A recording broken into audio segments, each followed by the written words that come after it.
Sorry uncle, मैं बिना आपसे पूछे आ गया एकदम।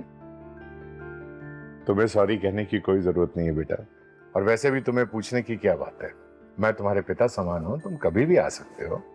कभी अंकल, बिना सोचे में सीधे आ गया। लेकिन अंकल, क्या होता है ना, एक बेटा जो होता है उसके मन में कई सारे सवाल होते हैं जिनके जवाब सिर्फ एक पिता ही दे सकता है। ऐसे कौन से सवाल हैं जिनका जवाब टेक रायचंद के पास नहीं है? सर, जब आपको मुझे खुद से दूर ही करना था तो मेरे इतने करीब क्यों आए?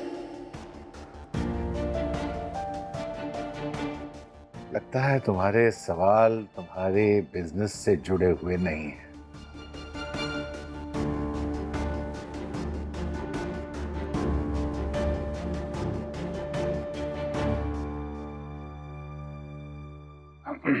अंकल, वो आपको बार बार अगर किसी की याद आए तो वो प्यार होता है? बेटा, अभी पिछले हफ्ते ही मेरा टीवी खराब हो गया था। इंडिया ऑस्ट्रेलिया का मैच आ रहा था। जब तक टीवी रिपेयर होकर वापस नहीं आ गया, मुझे उसकी बड़ी याद आती थी यार। कभी कभी हमें चीजों की और लोगों की आदत हो जाती है। आदत और प्यार में फर्क करना मुश्किल है ना बेटा। लेकिन जिसके जाने से पहले ही उसकी याद आने लगे, जिसको तकलीफ होने से पहले ही मन घबराने लगे, जिसको दूर जाने के ख्याल से ही आंखें भर आए, वो प्यार है बेटा।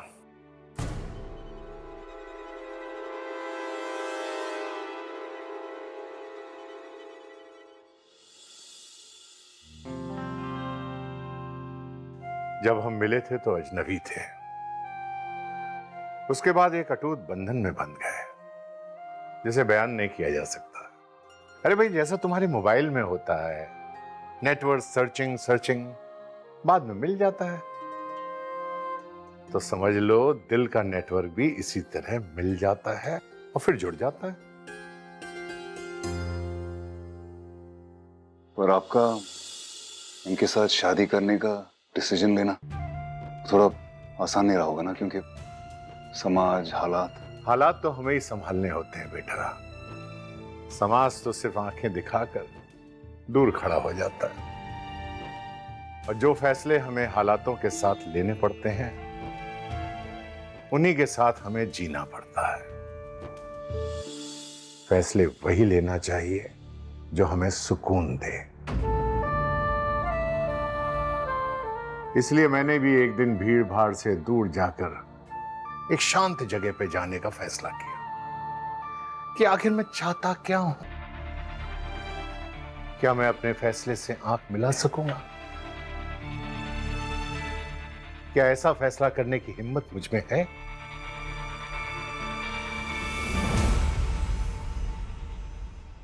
तो फिर क्या आप वो फैसला ले पाए?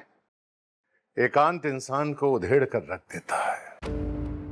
किसी को दुख पहुंचाने का डर नहीं, किसी को खुश करने का लालच नहीं। बस आप अपने साथ होते हो और दिल खुलकर आपसे बात करता है। एक बार ये पता चल जाए बेटा कि आप चाहते क्या हो, उसके बाद हर चीज बड़ी आसान हो जाती है।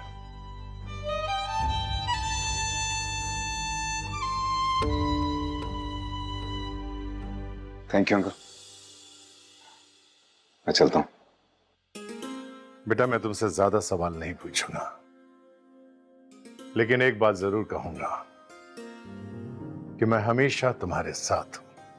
Thank you. खुश रहो बेटा, खुश रहो। विधि, ये एफएम रेडियो प्रोजेक्ट वाली फाइल है, तो एक बार पढ़ के ना इसे साइन कर देना। कल वो स्पॉन्सर्स को सबमिट करनी है, तो लेने आता हूँ कल। ये साइन वाइन तो ठीक है, लेकिन मेरी तुमसे एक शिकायत है। कैसी शिकायत?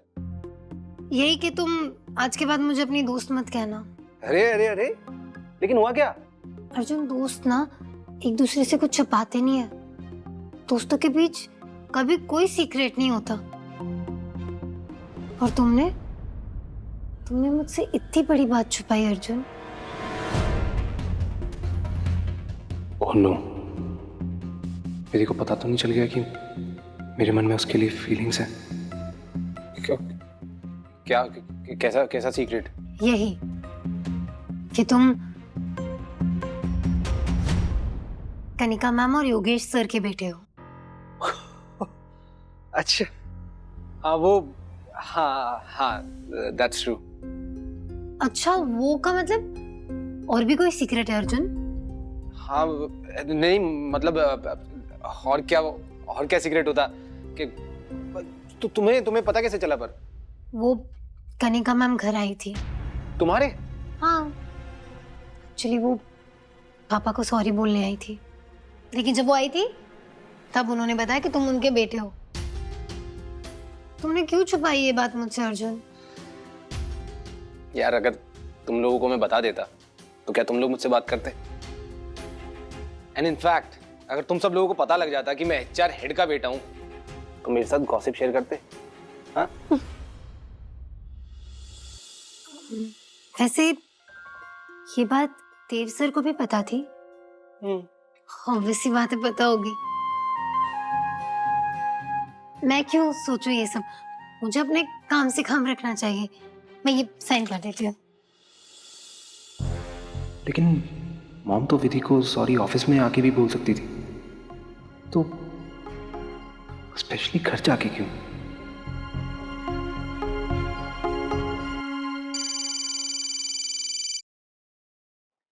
हाँ योगेश बोल। देव, कहाँ हो तुम? मैं बिजी हूँ, बोल। अभी के अभी ऑफिस आ जाओ, बहुत बड़ी क्राइसिस हो गई है यहाँ पे। यार देख योगेश, अभी तो नहीं आ पाऊंगा, तू संभाल ले। देव, इट्स अर्जेंट। योगेश मेरी बात सुन, प्लीज संभाले, ओके? देव,